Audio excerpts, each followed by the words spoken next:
By rights, Venice shouldn't really exist. With its 124 islands and countless bridges and canals, this city in northern Italy was built in the middle of a marsh. It's proof of human audaciousness and our ability to master nature. There are many beautiful cities in the world, but Venice is in a class of its own. Every year, more than 30 million tourists come to marvel at the palazzos around the Grand Canal. These stately townhouses are architectural masterpieces, built using techniques that are unique worldwide. Venice seems to float weightlessly over the water, but in fact, the entire city stands on a forest of wooden piles. 10 million logs were driven into the mud, contrary to all prevailing rules of urban construction. The architects of the time conquered the lagoon to build one of the world's most extraordinary cities.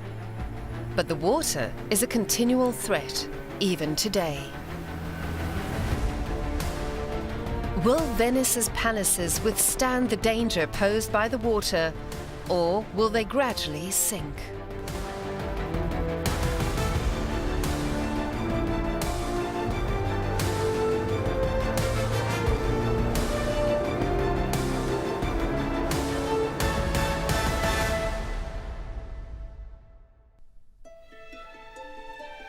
The history of Venice began more than 1.5 millennia ago, in a large stretch of water in the northern Mediterranean on the Adriatic coast of Italy. The lagoon on the southern edge of the Alps is 50 kilometers long and 10 kilometers wide. At one time, it consisted of brackish water, sand and mud, an inhospitable place of little interest to anyone.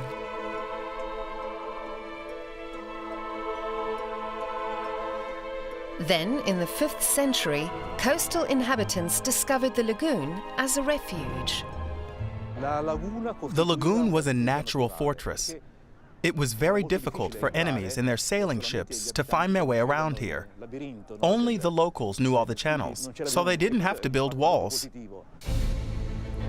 Even architectural historians like Donatella Calabi know very little about the first dwellings built in this area.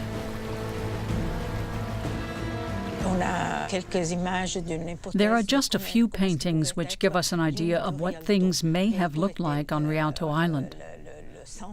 The core of the settlement, with its straw-thatched wooden huts, was located on Rialto. The first buildings in ancient Venice were built on the most stable areas. The name Rialto comes from Rivo Alto, which indicates a high location by the river. The name of the district Dorsoduro includes the word for solid. The early city was built at sites like these.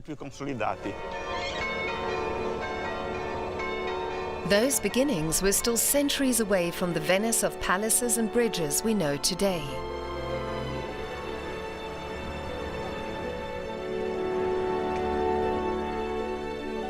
The first Venetians lived on small islands separated by water.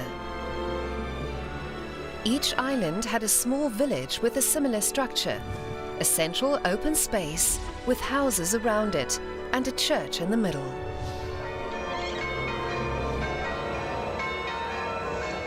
That explains why there are so many churches and small squares here. They were the centers of these old micro-towns. Over the centuries, the small islands were linked by bridges, which were often built over the water at strange angles. In the 7th century, building space gradually became scarce. The problem could only be solved by developing new man-made areas, but that was far from easy. The bed of the lagoon consists of sediment and mud, crisscrossed by numerous watercourses, building ground that was in constant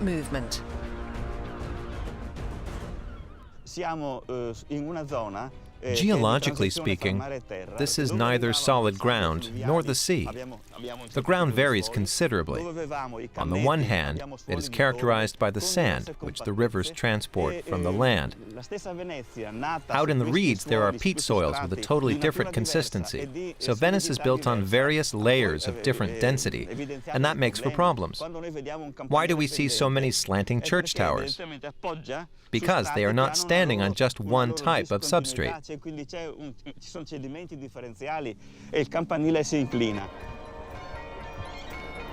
Venice's church towers lean to one side, but they do not topple over.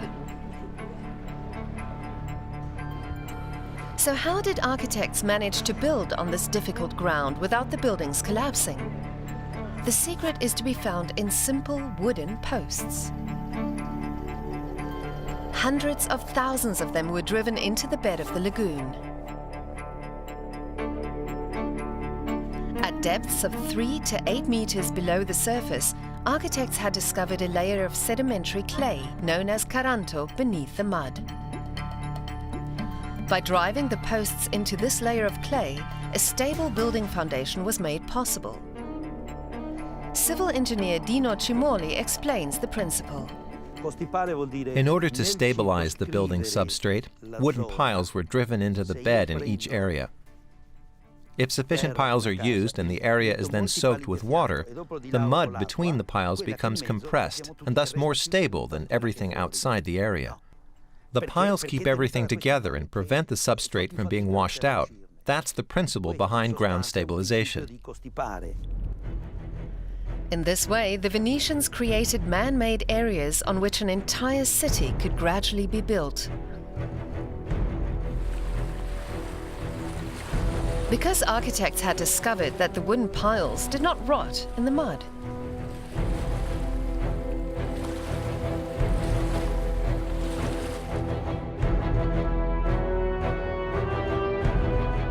The poles that are underneath the buildings in the mud is that they're permanently in oxygen-free environment, so none of the microbes that would normally decay wood can get into them. The wood undergoes a process of mineralization. It turns rock hard and remains intact for centuries. The most famous Venetian buildings were constructed on this building ground of mud and wood.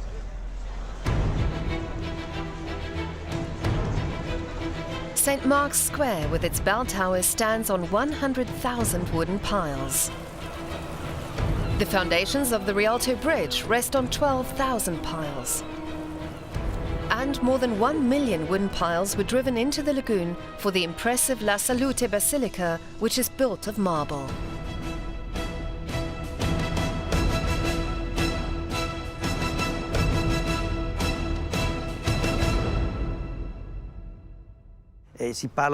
There are between 8 and 10 wooden piles per square meter. The entire city stands on an incredible number of them.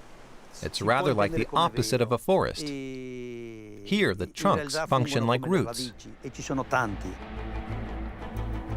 All in all, an estimated 10 million wooden piles have been driven into the lagoon, a large proportion of what used to be the northern Italian forest. Predominantly oak and large trunks from the surrounding regions were shipped to the lagoon to create extremely expensive building ground.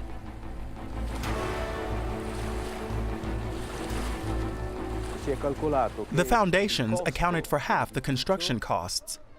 The other half went on the buildings themselves.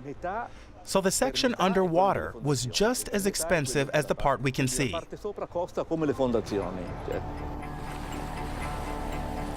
All of Venice's 400 palazzos stand on these unique foundations. From the 11th century, these architectural masterpieces were built on the constantly moving bed of the lagoon and its sandbanks. In order to build them, the architects had to come up with something special because they faced several tasks at once. It meant providing protection from the rising and falling saltwater, designing buildings that were as light as possible, and building on a moving substrate. The solution they came up with was brilliant. They placed a wooden construction on the piles and weighed it down with several layers of bricks. On top of this, they built a surround of white stone from Istria on the Adriatic. It formed the first line of defense against the saltwater. That deals with the interface between the water and the air. That resists an infinitely long time because it's not permeable to the salty water. The resistant Istrian stone is unaffected by the rise and fall of the seawater.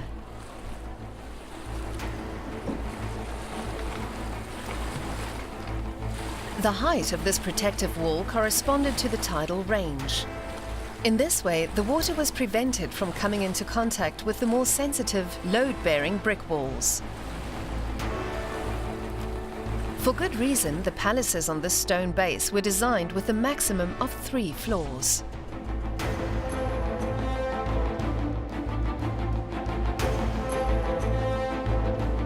They understood when they were building that they couldn't make it too heavy because they knew that it was all relatively fresh mud in geological terms that still compacts and causes subsidence. Slender columns and large windows.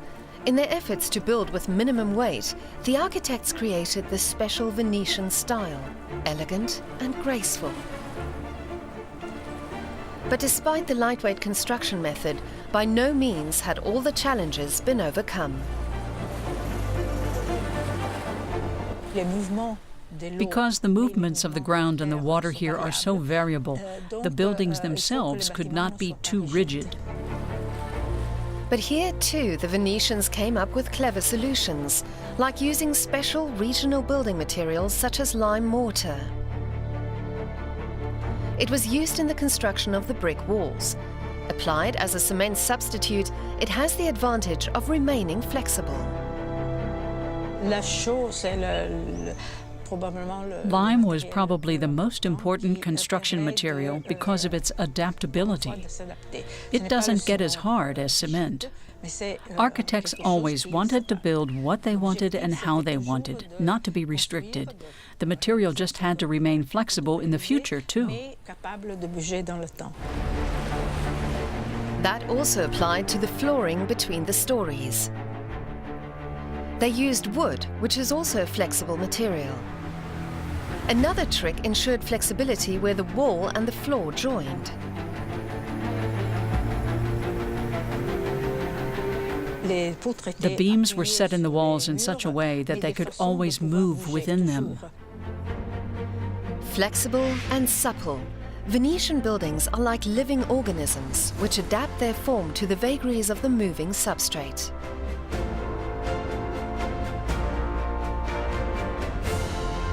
Today, the traces of this constant adaptation are visible in many places in the form of distorted facades. Here and there, cracks appear inside the buildings as well.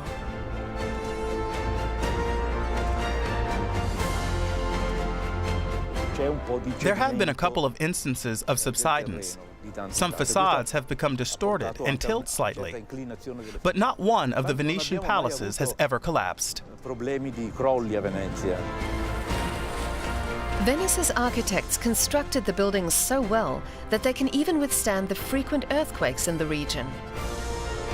I remember my father-in-law telling me about when there was the earthquake in Friuli in the 1970-something, and Venice felt the shocks of that very strongly. And where we live, there's very tall, big arched windows, you know, with lead holding the panes of glass. And he said that the windows just moved like the sails of a boat and then came back in place. Not one of those little panes cracked and fell out. There is a well in the courtyard of every palazzo. By developing a sophisticated system for collecting rainwater, Venice's brilliant architects solved the problem of the city's drinking water supply. Water flowed through these holes in the ground and into the underground chambers filled with extremely fine sand. After seeping through the sand, the clean water then rose again in a well shaft. In this way, they also wanted to conduct the water from the gutters into the wells. It really was an ingenious system, one unparalleled worldwide. These wells were still in operation in Venice until the early 20th century. Every square in the city has a well. In all, its architects created 900. By the late 15th century, Venice had 170,000 inhabitants, more than ever before. The city was in its heyday. Thanks to its powerful fleet of ships built in the lagoon's shipyards, Venice dominated commerce in the Mediterranean region. The city built on water was totally in its element, like a fish in water.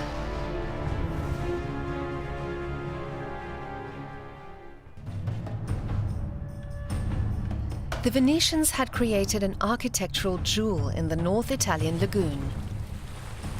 But nature was to turn on them in a dramatic way.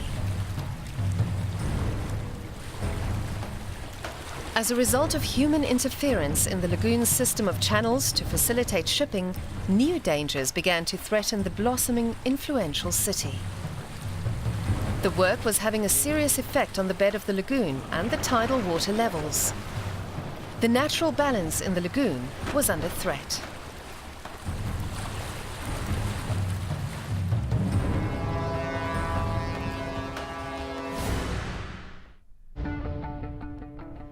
Centuries later, Venice is still a proud and beautiful city.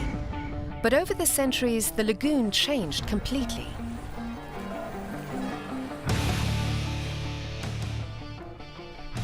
Shipping, traffic, and industrial utilization increased dramatically and left their marks. In the course of industrialization, 8,000 wells were sunk in order to access the groundwater beneath the bed of the lagoon. In the 1950s, up to 40,000 cubic meters of water were removed every day.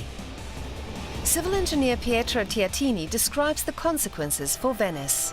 This generates decrease of the pressure into the aquifer system, and when the pressure decreases in a basin, a sedimentary basin as the Venice basin is, this produces a compaction of the sediments and a lowering of the land surface that right now we call it subsidence, land subsidence. As a result of this land subsidence, Venice subsided by 14 centimeters in only 30 years. After a disastrous flood in 1966, the practice of pumping up the groundwater was discontinued. But the damage to the city is irreparable. The lost 14 centimeters can never be regained. Global warming and rising sea levels are increasing the threat and have already seen the water rise by a further 10 centimeters. In all, the water is now 24 centimeters higher up on the buildings than at the time they were built, and that has left visible traces. Most of the affected areas can be recognized by the green zones on the buildings. This is where the water rises and falls with the tides. It's not major floods that are causing the greatest damage to the city, but tide change. The water comes and goes incessantly.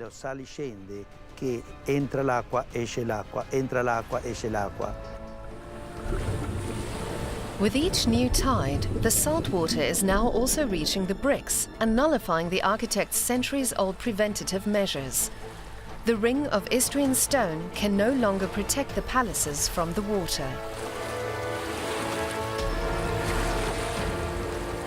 The water's always against the brickwork, and the bricks are very permeable, and the water evaporates from the bricks, leaving behind the salts which crystallize. And as salts crystallize, they expand in volume 12 times, and that is a very kind of slow way of, you can say, exploding brickwork. The salt water is also attacking the lime mortar between the bricks, loosening them and weakening the entire building structure. To provide more stability, more and more steel barriers are being erected in the city's canals. Today, 1 in 3 Venetian palazzos is damaged and in need of renovation. And that is not only the result of the daily tide change. Motorboats are an even bigger problem. They stir up the water above and below the surface. The constant boat traffic is very bad for the masonry. The boat's propellers churn up the water, which additionally erodes the walls. And once the masonry has been weakened, the water also impacts the foundations and the ground. Boats are always traveling past the buildings. It's the number of boats and the frequency of boat traffic that is threatening the walls.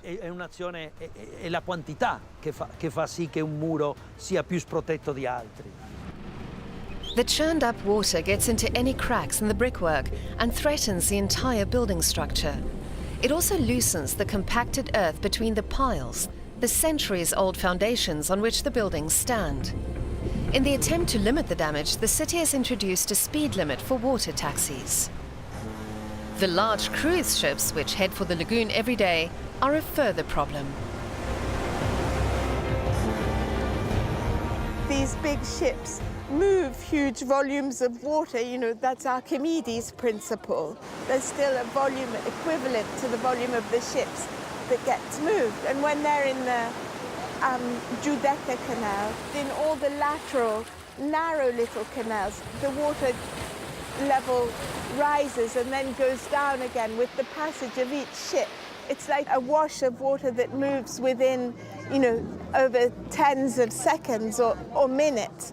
And that's very detrimental to the building foundations. Subsidence of the lagoon bed, the rise of the water level, and the waves created by boats and ships mean that Venice is threatened from all sides. The only way to save the city's valuable buildings is to drain the canals for basic restoration work. But that must be done with great care.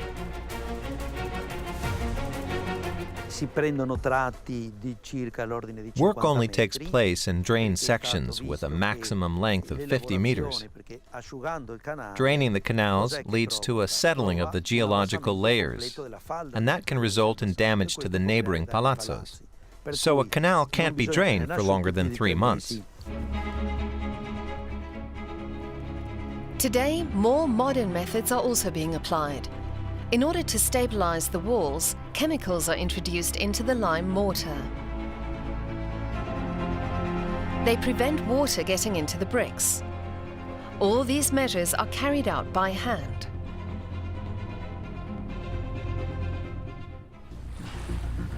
That is why restoration work in Venice is more expensive than elsewhere. At present, the city has no more than €2 million a year available for preserving its buildings. But the actual sum needed is 13 million. The water to which the city owes its uniqueness and its wealth is now turning against the Venetians. Today, 1/3 of the ground floors in Venice are uninhabitable. And rising water is threatening the buildings more and more often. Global warming, which is resulting in a gradual rise in the sea level, will intensify this development even more. Venice is destined to go under. That is not my prediction, but that of people who deal professionally with marine and climate issues. The prediction that has been done up to the end of this century, they say that the sea level should be rise by, let's say, between 20 and 40, 50, 60 centimeters. The demise of Venice no longer seems to be merely a pessimistic scenario. And so, once again, the ingenuity of Italian architects and engineers is called for to save the city.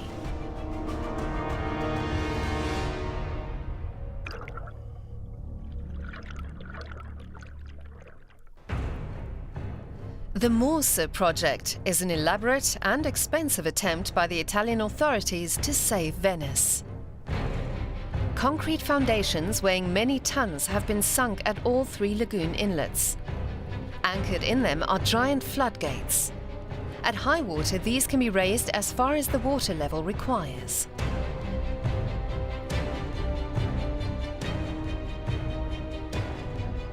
There is no doubt that if it is ever completed, the Morse project will be an engineering masterpiece. But skeptical voices warn against euphoria. The Mose project is important, but it's not the sole solution. It's inconsistent, I believe, to want to protect the city from superfloods without at the same time protecting it from decay. That is why another idea is to raise the subsided bed of the lagoon and with it, the entire city. What sounds like a crazy plan was developed by researchers at the university in neighboring Padua. We put 10 wells or 12 wells on a circular shape with a diameter of 10 kilometers, and we inject water into a quite deep aquifer. We select an aquifer system that it is located between 600 and 1,000 meters below the lagoon bottom. Raising such a huge area with an entire city on it is an ambitious enterprise which no one has ever attempted before.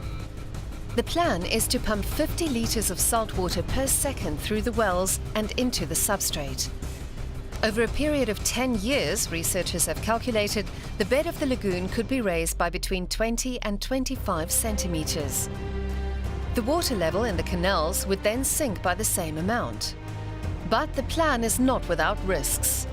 You cannot do it in a shorter time. We don't want to generate any fracture. And for this reason, we have to inject at a safe rate. Raising the bed of the lagoon would recover the lost 24 centimeters. The project is still in the planning stage. Researchers are waiting for funding for the first comprehensive tests. Will it prove possible to save the masterpieces of Venetian architecture from the consequences of human-made problems? No one wants to see this city go under. Venice needs visionaries like those who built it, people who will think the impossible in order to achieve something magnificent.